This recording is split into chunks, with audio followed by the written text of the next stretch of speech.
నేను 50 ఏళ్ళు రాజకీయంలో ఉంటే ప్రజా జీవనంలో సుమారు చిన్నప్పటి నుంచి సుమారు దాంట్లో ఒక 40 ఏళ్ళు ప్రతిపక్షంలోనే కూర్చోండి. పోటీ చేసిన ప్రతిసారి ఓడిపోవడమే, మళ్ళా మొదలు పెట్టాం. ఈ విశాఖపట్నంలో చాలాసార్లు నేను ప్రచారం చేస్తా ఉండి తిరుగుతూ ఉన్నాను. 80లో గుర్తొస్తుంది నాకు. ఈ ఊరిలో 48 రోజులు ఉన్నా నేను కార్పొరేషన్ ఎలక్షన్లో పార్టీ గురించి రాయడానికి. గోడల మీద రాసి జెండాలు బట్టి మైకు పట్టుకొని అరిసి తంటారు పడి నేను చేరినప్పుడు రాజకీయంలో చాలామంది చెప్పారు, ఇదేందయ్యా ఆ పార్టీలో చేరేవా అన్నాడు పెద్ద ఆయన. ఏమయ్యా అన్న, అది చదువుకున్నాడు పార్టీ రాబోయా, దేశంలో ఎక్కువ మంది చదువుకోలేదన్నాడు. మా నెల్లూరు భాషలో చదువుకున్నాడు పార్టీ, అది ఎక్కువ మంది చదువుకోలేదురా దేశంలో, అందుకని ఎప్పుడు గెలవదని. ఆ తర్వాత మళ్ళా ఇది టౌన్ వాళ్ళ పార్టీరా అన్నాడు. ఈ దేశంలో గ్రామాలు ఎక్కువరా, ఇది ఎప్పుడు గెలవదా అన్నాడు. ఒక్కొక్కరు ముందుకెళ్ళి ఆయన భాషలో ఇప్పుడైతే మనం తొగ్గు వేసుకొని మన ఆ సంఘాలంతా ఖండించాయి. ఇది బ్రాహ్మణులు వైశ్యులు వ్యాపారస్తులు వాళ్ళ పార్టీరా అన్నాడు. గమ్ముగా అన్నా పెద్ద ఆయన కదా. ఆఖరిని ఇంకో మాట చెప్పాడు, ఒరే అబ్బాయ అది శాఖాహారుల పార్టీరా, దాంట్లో చేరుతున్నాం. పెద్ద ఆయన మా పెద్ద మంత్రి, మంచివాడు కూడా ఆ రోజు ఆయన. అక్కడి నుంచి తంటాలు పడి పడి పడి పడి అక్కడ దాకా చేరుకున్నప్పుడు అక్కడ దాకా వేరే నేపథ్యమే లేదు,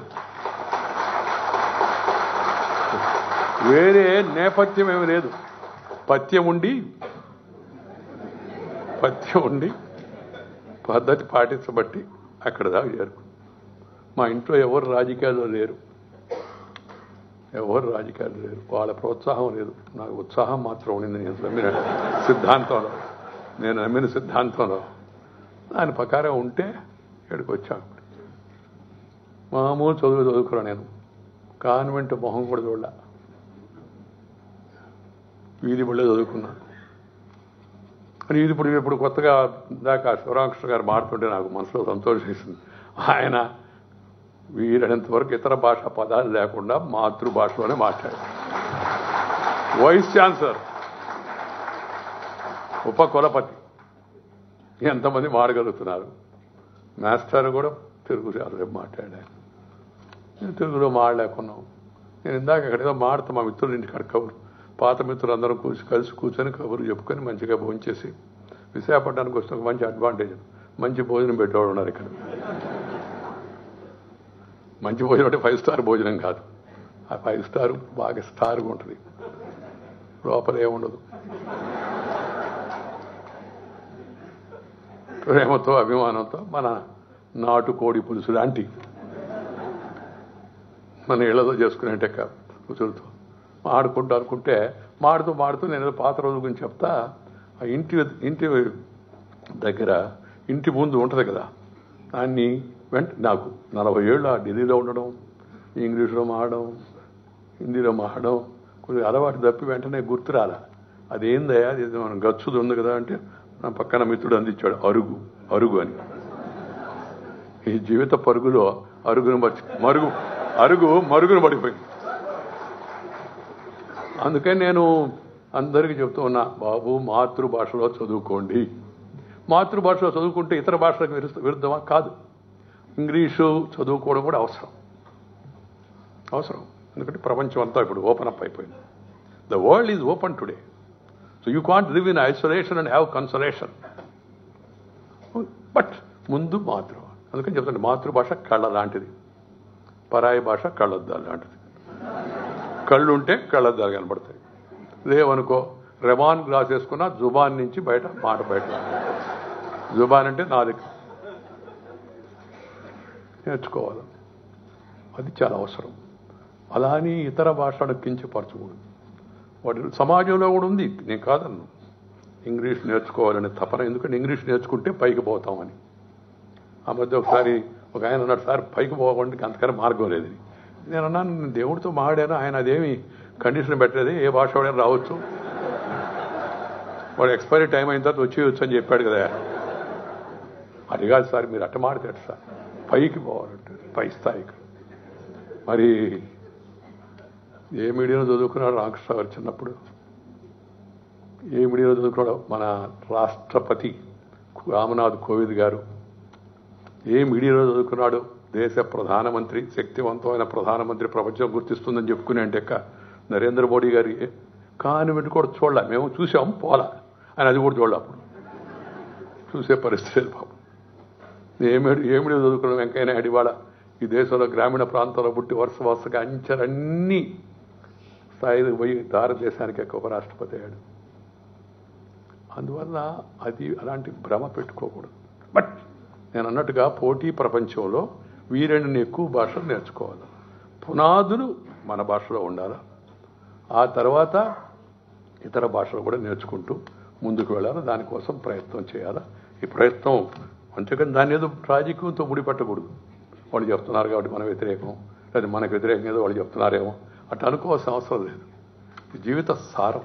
నాకు భాష ప్రాణం లాంటిది. ఎందుకంటే భాష భావన రెండు ముందుకెళ్తాయి. అది భారతీయ భాషలను ప్రోత్సహించాల్సిన కర్తవ్యం మన ప్రభుత్వాల పైన ఉంది, కేంద్ర ప్రభుత్వం కానీ రాష్ట్ర ప్రభుత్వం కానీ. అలాగే విద్యా సంస్థలు కూడా మన విద్యతో పాటు వినయాన్ని, విద్యతో పాటు సంస్కారాన్ని బోధించాలి. పిల్లలు చెప్పాలంతా చెప్తే వస్తుంది పిల్లలు. నేను మొన్న ఈ బెంగళూరు హుబ్లీలో ఒక ఆయన దేశపాండే ఆయన అమెరికాలో ఉంటూ బోస్టన్లో ఆయన వాళ్ళ ఆవిడ ఈ నారాయణమూర్తి గారు ఉన్నారు కదా, వాళ్ళ ఆవిడ అక్క చెల్లెళ్ళు, ఆయన ఇక్కడికి వచ్చి పెద్ద 40 కోట్ల రూపాయలతో ఒక వాలంటరీ ఆర్గనైజేషన్ పెట్టి సేవ చేస్తున్నాడు. ఆ పిల్లలు మాడుతుంటే చిన్నప్పుడు అంతా నేను పోగానే అందరూ లేచి పిల్లలు, చిన్న పిల్లలు 1వ తరగతి 2వ తరగతి, గుడ్ మార్నింగ్ సార్ అన్నాడు. నేను గమ్ముకున్నాను. తర్వాత చెప్పే వాళ్ళకి, అమ్మా గుడ్ మార్నింగ్ అంటే కొద్దిసేపు తర్వాత గుడ్ ఆఫ్టర్నూన్ అనాదా, ఆ తర్వాత కొద్దిసేపు గుడ్ ఈవినింగ్ అనాదా, ఆ తర్వాత కొద్దిసేపటికి గుడ్ నైట్ అనాదా. అది గుడ్ నైటో బ్యాడ్ నైటో నీకు జరగదు నాకు జరగదు. అందుకని మార్గం ఒకటే, నమస్తే అని చెప్పు. ఉదయం మధ్యాహ్నం సాయంత్రం అప్పుడు ఎప్పుడు నమస్కారం. ఈ నమస్కారం మన సంస్కారం అని చెప్పాను. ఆ పిల్లలు ఎంతో సంతోషపడిపోయారు, చెప్పలేమన్నమాట. అలాగే సార్ మేము తప్పనిసరిగా ప్రయత్నం చేస్తామని చెప్పాను. ఎందుకంటే మన కట్టు, మన బొట్టు, మన మాట, మన ఆట, మన పాట, మన భాష, మన యాస, మన గోస, ఆఖరికి మన తిట్టు కూడా అది ఎంత సుందరంగా ఉంటుందో. పనికి మాలిన విధవ అంటారు, అదే ఇంగ్లీషులో చెప్పామనుకోండి వినాలంటే కొద్దిగా కష్టంగా ఉంటుంది. ఆ నేటివిటీ దాన్ని ఆస్వాదించడం చాలా సంతోషకరమైన విషయం.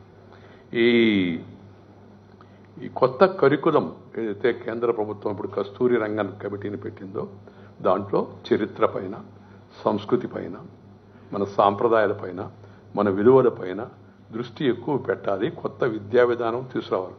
మన మంత్రి అవంతి శ్రీనివాస్ గారు కూడా విద్యారంగంలో పనిచేస్తూ ఉన్నాడు కదా. అందుకని ఈ new emerging trends, new opportunities, new టెక్నాలజీస్ను బోధిస్తూనే అసలు పరిపక్వమైన మన భారతీయ సాంప్రదాయాన్ని కూడా మన పిల్లలకు మనం తెలియజెప్పాల్సిన అవసరం ఎంతో కూడా ఉంది. ఈ methods of instruction, leveraging the endless possibilities of information technology. ఈ ఇన్ఫర్మేషన్ ఎంత వేగంగా ముందుకు వెళుతోందో. But remember, information with confirmation is more than an ammunition. Information with confirmation is more than an ammunition. So అందుకని ఆ ఇచ్చే సమాచారము సరైనది అయి ఉండాలి, వాస్తవంతో కూడుకున్నదై ఉండాలి. అందుకని మన విద్యా వ్యవస్థలో గణనీయమైన మార్పులు రావాల్సిన తక్షణ అవసరం ఉంది.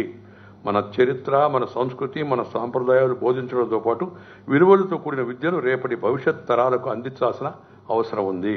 ఇలాంటి విద్యా విధానం ద్వారానే విద్యార్థుల సానుకూల దృక్పథం, పాజిటివ్నెస్, దేశభక్తి అంటే ఏంది చర్చ జరుగుతుంది. ఇప్పుడు ఇన్ని సంవత్సరాల తర్వాత ఇంకా దేశభక్తి ఏందని మనకు చాలా మందికి అనుమానం. దేశభక్తి అంటే భారత మాత ఫోటోకి దండం పెట్టి భారత మాతకి జై అంటే జై అయిపోదు. 130 కోట్ల మందికి జయహో. ఇది భారతదేశంలో 130 కోట్ల మందికి జయహో. వాళ్ళు ముస్లింలు కావచ్చు, క్రైస్తవులు కావచ్చు, హిందువులు కావచ్చు, ఫార్వర్డ్ కావచ్చు, బ్యాక్వర్డ్ కావచ్చు, అందరికీ జయమొగ్గాక. జయం ఎట్టవుతుంది? వాళ్ళకి మేలు చేస్తే అవుతుంది. వాళ్ళందరినీ శ్రద్ధగా చూసుకోవాల్సిన అవసరం ఉంది. వాస్తవాలు తెలుసుకోవాలా, చరిత్రను తెలుసుకోవాలా, భారతీయులను మనం గౌరవించుకోవాలా. భారతీయుల్లో ఎవరిని తక్కువ ఎక్కువతో చూడకూడదు. మైనారిటీ మెజారిటీ అని విభజించకూడదు. ఒక్కసారి 1947 స్వతంత్ర అనంతరం ఎవరైతే పాకిస్తాన్కు వెళ్లకుండా భారతదేశంలో ఉండిపోయారో వాళ్ళందరూ భారతీయులే. irrespective of caste, creed, sex, religion and region, India is one. ఈ విషయాన్ని మనం గుర్తుపెట్టుకోవాలి. There should not be any discrimination. I am the chairman of the Rajya Sabha. I was just watching in the recent past, of course, I refrained from making comment about the CAA. What is CAA? CAA do not discriminate Indian citizens. భారతీయులు పౌరులు ఎవరి పట్ల వివక్షత లేదు, అందరికీ ఒకటే. బయట నుంచి వచ్చేవాళ్ళు ఎవరుతున్నారో వాళ్ళు ఎవరైతే అక్కడ ఆ దేశంలో పీడింపబడ్డారో మన పొరుగు దేశాల్లో, వాళ్ళ చరిత్ర మనకు తెలుసు. ఆ పొరుగు దేశాల్లో ఏం జరుగుతుంది. అవి మత రాజ్యాలు. మంది మతాలకు అతీతమైన సర్వధర్మ సమభావన కలిగిన రాజ్యం. మనం దాన్ని సెక్యులరిజం అంటాం ఇప్పుడు ఇంగ్లీష్లో. కానీ వాస్తవంగా మనందరం సర్వధర్మ సమభావన పాటించే దేశం మంది. అందువల్ల మనం ఎప్పుడు ఎవరిని వేధించలా, పీడించలా. చూడండి మీరు, నేనే చెప్పాను కదా, 5% జీడిపి మంది, తర్వాత ప్రపంచానికి విశ్వగురు, నేను ఖగోళ శాస్త్రం ఉండింది మనకి, ఆర్యభట్టుడు, భాస్కరాచార్య, చాలా చాలా విషయాలు చెప్తున్నారు. కానీ ఎప్పుడు మన దేశం ఎవరిపైన దండయాత్ర చేయలేం. దండయాత్ర చేసే మనస్తత్వం మంది కాదు. We never have the expansionist ideas. We don't believe in colonialism. We believe in vasudhaiva kutumbakam. Survey జనా సుఖిన భవంతు. కలిసి జీవిద్దాం, కలిసి ముందుకు సాగుదాం. Share and care is the core of Indian philosophy. I'm trying to talk about philosophy before a philosophy professor.